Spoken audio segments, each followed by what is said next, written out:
Hi, I'm your host, Roseanne, a certified nutrition coach with a background in psychology. Here on Hey Sugar podcast, you will learn how to live a healthy and sustainable lifestyle without dieting. I'll be teaching you practical tips that you can incorporate in your unique lifestyle. I am going to help you break any dieting mindset traps and show you that a healthy and sustainable lifestyle is doable. I'm going to keep it simple and I'm going to keep it real. Now, you see, I was once overweight, I was once medically obese and had a diagnosis of high cholesterol. I've been able to keep my weight off and keep my cholesterol numbers to a healthy range for over the past 15 years. So if you're ready to change your life for good and create a healthy and sustainable lifestyle for yourself, then this is for you. Let's go. Hey Sugar, now so many of you have told me, I struggle with losing belly fat. In fact, when I had my gym in Boston, when I'd ask clients, why are you coming to the gym? What's the reason you want to come into the gym? What is it that you want for yourself? The number one reason that came out was, I want to lose my belly fat. I want to lose that mid belly fat that's in there. And I completely understand and I get it. And so what we're going to be doing today is, I'm going to give you 4 specific things you really want to dive into and really look into if you still continue to struggle with that mid belly fat. Now, the first thing that I want you to understand is we do have 2 different types of fat, actually 3 different types of fat in our body. We have what's known as visceral fat. That is the fat that is found in our mid-belly fat. And that is the fat that is the dangerous fat because it tends to cover our organs, our vital organs, whether it's our kidney, our liver, our heart. So that's known as the visceral fat, and that's the fat that we tend to see in that mid-belly section. We then have subcutaneous fat. Now, subcutaneous fat is the fat that is found primarily, especially in women. It's in our arms, in our glutes, in our thighs, even maybe in our back. Now, that's known as subcutaneous fat. That fat is good because it's good for insulation, it's good for our joints, etc. So, subcutaneous fat, not dangerous.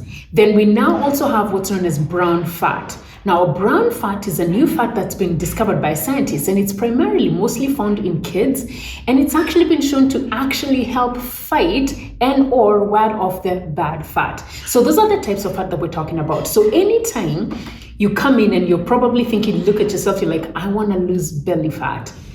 I get it. I actually always say the reason why we feel like we want to lose belly fat, there's that higher power from above that's telling you, hey girl, you got to take care. You got to be careful because that belly fat, that visceral fat is the dangerous fat.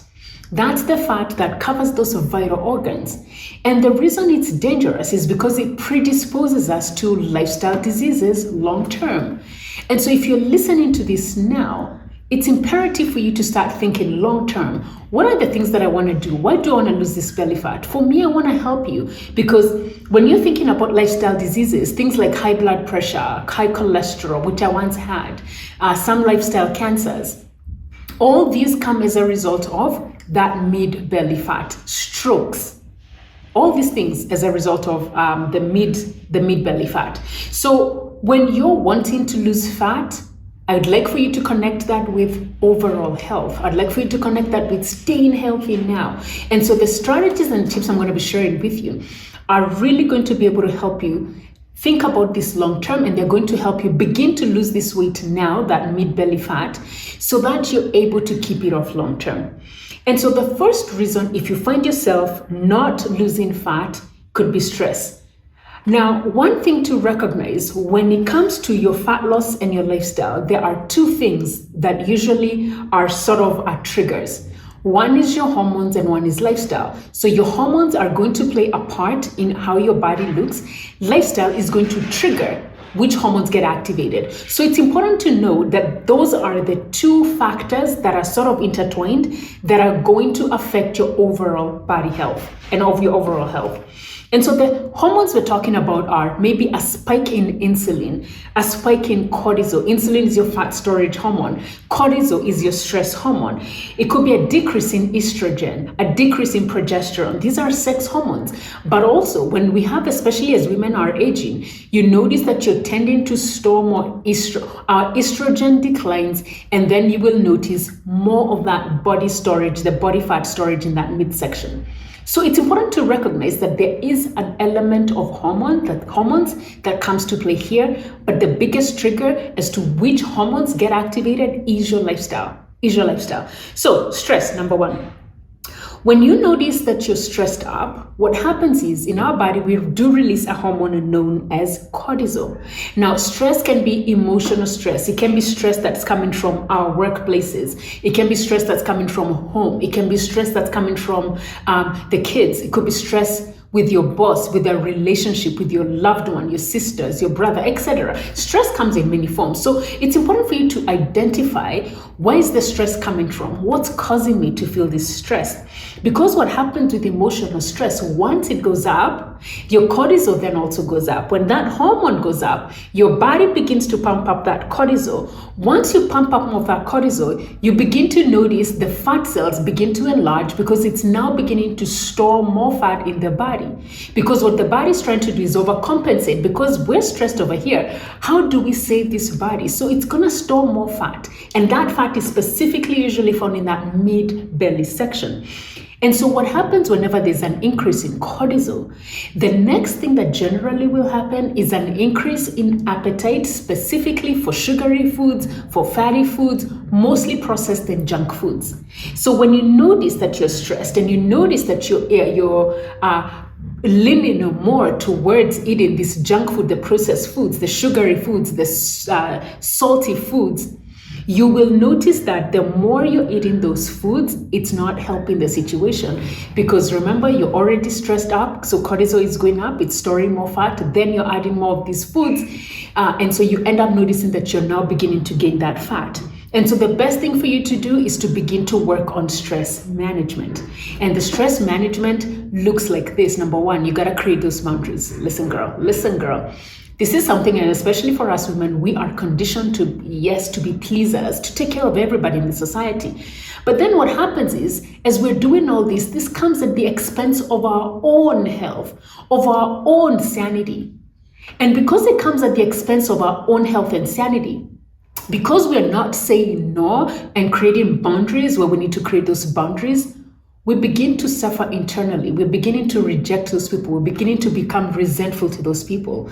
And once we become resentful to the people who we're not saying no to, remember, girl, we're the ones who are like just saying yes, yet on the inside we mean no, right? So we cannot blame the other people. We have to take our responsibility and notice, okay, this is an area where, okay, I probably say yes when I should say no. And then what ends up happening when that happens is you now begin to end up overeating to sort of calm those emotions down. And so what I want you to do is learn to create those boundaries. That's critical, that's important. That's hard, y'all, that's hard. But the more you say yes to yourself, you're going to notice yourself feeling so much better on the inside. I said yes about 2 weeks ago to somebody, and it was someone that I held in high regard. And let me tell you, it felt so good. And even now as I tell this story, like it really feels so good because like, yes, I created that boundary for myself. And what that does is it now gives me the confidence to be able to create boundaries even to other people that I look up to. Because this is someone that, I really looked up to them and I was like, no. Seriously, it was like a huge no, and it just feels good. So learn to say no, learn to create those boundaries, but also look for ways to begin to manage your stress. It could be like doing prayers. Prayers are powerful because what you're doing at that moment is you're calming your system down. You're now talking to God and you're like, you know what, God, I need your help. I need you to help me in this situation. It could also be meditation. Meditation is just really coming onto the inside of yourself, noticing how's your body feeling and really trying to clear off any negative energy that is seeping on the inside of you. It could also be going for long walks. I'm huge on going for a walk, stepping out in nature, listening to music, calling a girlfriend. So do these things because you're going to notice they are going to help you. But also one that I love that is very instantaneous that would help you is just taking long, deep breaths to help reset your nervous system. Long, deep breaths, at least 5. to help reset you. Okay, so stress is one of those things that I want you to work on and look at. Could be the reason why you might not be losing fat. The second reason is extreme dieting. Extreme dieting. How does that look like? It looks like where you are restricting yourself either for long hours, restricting yourself of foods that you love, which then brings this mental component where you keep thinking about the foods that you love. It brings on extreme stress. It brings on extreme hunger for yourself. You're depriving yourself and your body of foods when your body is saying it needs to be fed. This is what I call extreme dieting, and these are the things that may be causing you not to lose this weight, not to lose this belly fat. Because for you, what's happening is you're constantly hungry, your energy is extremely low, you're constantly craving those things. There's an imbalance that's happening on the inside. That's all that's telling you. Your body is speaking to you and it's saying, girl, we gotta feed me. Give me something to eat. And then when you go on extreme diets, do you know what your body does? Your body is very intelligent. It perceives it's not getting any food. It perceives it's going into fasting. And so anytime the body perceives it's not getting food and it's going into fasting mode, your body therefore says, because we're not getting any energy in, let's hold on to every amount of energy that we do have. And that usually is fat, because fat is a source of energy. So your body is going to hold on to fat. It's going to hold on to fat, and you keep wondering, you're not losing that weight, and you keep wondering, why am I not losing the weight? And it's because of this whole thing of extreme dieting. If you're always looking for quick fixes for the next best thing that's coming up, this statistic in itself should give you enough insight to let you know that it's not going to work, because the average woman spends 17 years of her life dieting. There's another statistic that I saw that it takes about 30 years of her life dieting, adult life dieting. That in itself is a huge clue as to why you do not want to embrace the quick fixes, the extreme measures, drink just juices, or lose 10 kilos in 10 days, lose 7 pounds in 7 days. Anytime you are being sold to the quick schemes that lose weight quickly, anytime you see that, immediately your alarms should go off. Immediately it should be red flag, and immediately you want to turn back and say, that's not going to work. Because yes, even though you're going to lose all that weight quickly, unfortunately, you will gain all that weight back, because you have not fully understood what you deserve. You have not fully understood what are the things you need to do to be able to lose that weight and keep it off. So it's important not to do the extreme diets. The goal is here, if you're wanting to lose weight, it's about creating that small caloric deficit, just reducing your meals just a little bit, increasing that movement, just adding that movement. Those things are going to help. So if you consistently are staying there in that smaller caloric deficit, you're moving your body more, you're exercising, like even just walking. By the way, even walking is very powerful. You're staying active. You're going to begin to notice your weight go down, and you're going to be able to keep it off. So that's what I want you to do and to notice. Then the third thing is you're probably doing the wrong type of training. If you're one of those that's going to the gym, you're probably staying doing crunches. I know many people are doing crunches consistently because they're targeting that mid belly fat. They're like, we gotta just do the crunches. And you're wondering, why am I not losing weight? There's no such thing as what's known as spot training. Spot training means I only want to lose belly in this specific area of my body. That doesn't work. That's not how the body works. Your body, again, is intelligent. So you cannot say, I only want to lose weight in my belly. No. What you want to do is, if you want to lose weight in that belly, your body will lose weight everywhere. What you want to do is just notice and observe, where are you losing the weight the most? Where are you losing the weight the most? That's what you need to focus on. And then observe and notice, okay, this is how my body releases fat. Over time, as you stay consistent, you're applying, you're not doing extreme diets, you are managing your stress, you're sleeping enough, you're hydrating enough. Over time, what's going to happen is you're going to notice even that mid-belly fat is going to go. So you got to be patient. You got to stay consistent, and you've got to do the right amount of training. You got to increase some form of strength training. For a lot of people, especially if, let's say, you only do cardio and you're still wondering, I'm doing cardio, but I'm still not losing that mid-belly fat. Maybe you might want to consider incorporating some form of strength training, some form of resistance training, just to see whether, and when you do that, and of course your nutrition is up to par, you're going to see a difference in that body. And then finally, maybe it's lack of sleep. Now, I struggled with lack of sleep 2020, 2021. If you are one of those that has lack of sleep, a couple of things are going to happen. You're going to notice you're going to be tired a lot more. You're going to notice that you're not sleeping enough. There's a hormone that you're going to release known as ghrelin. There's a hormone that you're going to release known as cortisol. All these get released because your body perceives it is tired and it is stressed. And generally for you who is extremely tired, who is not sleeping, you're going to compensate during the day by looking to eat sugary, salty, fatty foods, usually highly processed foods, usually what we know as junk food. And so it's really important to notice if sleep is not coming easy, what are some things you can do? Number one, recognize that it is critical, it is important. There's a time when a lot of people would be like, lack of sleep is a badge of honor. I'm working hard. If I'm not sleeping, it's, I am doing the right thing. But studies show lack of sleep is actually the biggest foundation and the biggest driver to your overall health.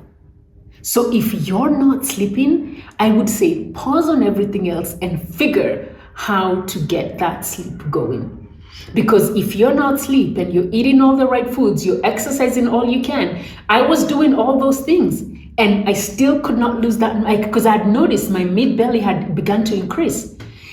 It wasn't shifting and I was doing all the right things. I was eating well, I was exercising, but I just wasn't sleeping. My sleep cycle was, when I say all over, I genuinely mean all over. Some days I'd be sleeping at 6:30 in the morning. Other days I'd be sleeping at 3 p.m. Other days would be 1 a.m. It was like all over the place. Can you imagine just your body not having that proper body clock? It does not know when this girl is going to sleep. So it perceives stress throughout. So it's almost like I was being pumped out of cortisol throughout. So my body had consistent cortisol being pumped out. It felt tired consistently. And then when that happens, you actually have that mid-belly fat. That's what happens. So it's really important for you. It's really important and critical that you figure that sleep out. And what are some things you can do? One, try and avoid electronics 1 to 2 hours before you go to bed, whether it's your phone, your laptop. Shut down. If it's work, shut down. Even preferably, if you work from home, have a dedicated time when you're done with your work. Done, as in I'm not going into work anymore. I know social media for a lot of people, it's very luring. That's one thing I really had to come to terms with. I gotta get off social media. Had to come to terms with training my clients because I train clients from all over the world. Some of them are in Australia, others are in America, like all these different time zones. And I'd be training and coaching my clients at all odd hours, seriously, like at 3 a.m. because I couldn't sleep. I'd be like, you know what, we might as well work. So I'd be coaching my clients in those weird hours. Some would be like, Roseanne, you need to be sleeping now. What you doing at this odd hour up? I'm like, yeah, girl, I cannot sleep. Okay, so it's really important that you are focusing on those things. So trying to reduce your blue lights as much as possible. Make sure your curtains are dark curtains so that your room, your bedroom is darkened, extremely dark. Make sure that you have no lights coming in at all. You also want to drink things like herbal teas or peppermint teas. Avoid caffeine in the afternoon. I'm actually very proud. I would say right now, I've gone about 4 or 5 months without caffeine. Coffee specifically, not caffeine. I do drink tea. I actually have tea right here. I have tea here. So caffeine specifically from coffee, because I realized coffee affects my sleep significantly. So it's been about 4 months. And by the way, it took me some time to accept the fact that coffee does not work for me. So it was almost like a breakup, and I was becoming detached to the coffee, and I found myself first in denial because I really enjoyed the taste of coffee. I found myself going through these stages of, surely, like, how can I not have coffee? And so I'd be having coffee, but then it affects my sleep. So I had to go through those morning stages for real. And then I finally came to the place of acceptance where it was like, you know what? My sleep is much more important than having this cup of coffee. So what I want you to recognize is belly fat is not easy. You can reduce belly fat, but you would need to look at all these different lifestyle factors that may be causing you to gain that belly fat. You also want to look at what are the steps and the strategies you're trying to put in place to help you reduce this fat. Avoid the quick fixes, avoid the extreme dieting, avoid the wrong form of training. Make sure you're sleeping enough. And if you find that you're stressed, make sure you're working on figuring out how to bring down that stress level. All right, sugar. Now, this is something that I coach my Hey Sugar girls. This is something I've used in my own lifestyle. And if this is something that you feel is something that you would want more of, I'm going to be doing a challenge come November. We'll be doing a challenge mid-November into December. And the challenge will be a challenge on us not gaining weight over the holiday season. So if that is something you're interested in, do fill out the form below. Come join us for this challenge where I'm going to be showing you exactly what are the things that we want to be doing over the holiday season. You're going to enjoy all the foods that you love. You're going to enjoy all your treats that you love. You're going to enjoy all these things, but not at the expense of gaining 10 kilos or at the expense of gaining 20 pounds over the holiday season. And then come January, girl, you're here trying to lose all that weight. So if that's something that sounds interesting to you, sign up below. I look forward to seeing you inside the challenge. Share this with your friends. You want to do this, I would encourage you, by the way, to do this with a friend for accountability purposes. It's going to be a fun challenge. It's going to be exciting. It's not going to be restrictive or whatsoever. It's actually going to be very, very doable. All right, hon? I look forward to seeing you on the inside. And as always, remember, you've got one life, you've got one body, and I want you to treasure it.